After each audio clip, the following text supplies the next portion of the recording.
In this session, we will discuss how mutual exclusion can be implemented using a distributed algorithm, also called as the Ricard and Agarwala algorithm. Let's try to understand this algorithm.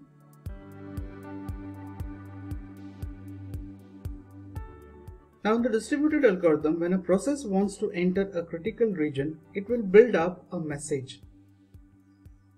Now, this message contains the name of the critical region it wants to enter, the process number, and the current time. It then sends this message to all the other processes, including itself. The sending of messages is assumed to be reliable, that is, every message is being acknowledged. Now, when a process receives a request message from other process, the action that it takes depends on its state with respect to the critical region named in the message. So now in this distributed algorithm, we'll discuss three cases. The first case, if the receiver is not in the critical region and does not want to enter it, now in this case, it sends an OK message to the sender. Case 2, if the receiver is already in the critical region, then in this case it will not send any reply. Instead, it will queue the request. And the third case, if the receiver wants to enter the critical region but has not yet done so. Now in this case, what it will do is it will compare the timestamp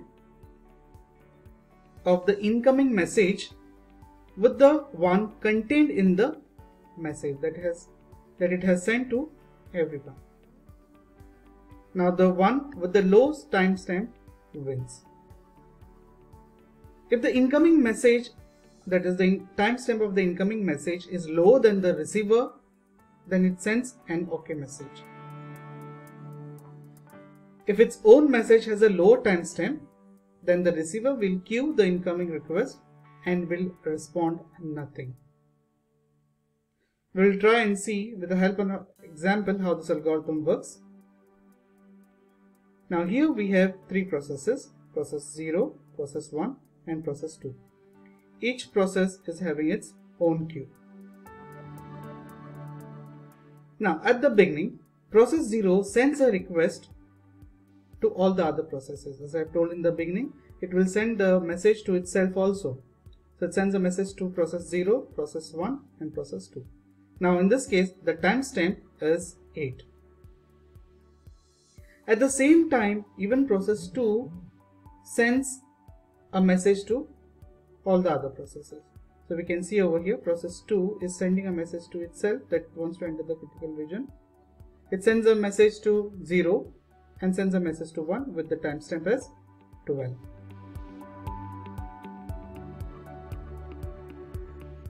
Now process 1 is not interested in entering the critical region. So what it does is, it sends an OK message to both the senders. So it has sent an OK message to process 0 and also sent an OK message to process 2. Now there is a conflict between process 0 and process 2. So to resolve this conflict, we make use of the timestamp.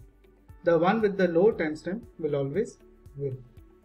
So in this case, process 0 wins.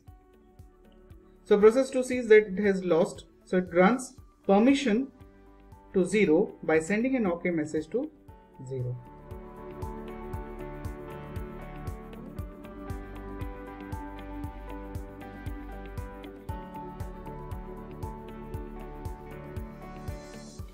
Now process 0 enters the critical region and process 0 queues the request from 2 for later processing, and it is right now in the queue.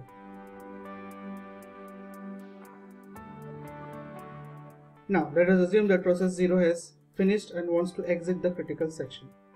So now what P0 will do is, it removes 2 from the queue and sends an OK message to process 2 allowing it to enter the critical section. Now this algorithm works well because in the case of a conflict, we make use of the lowest timestamp, and the process with the low timestamp wins.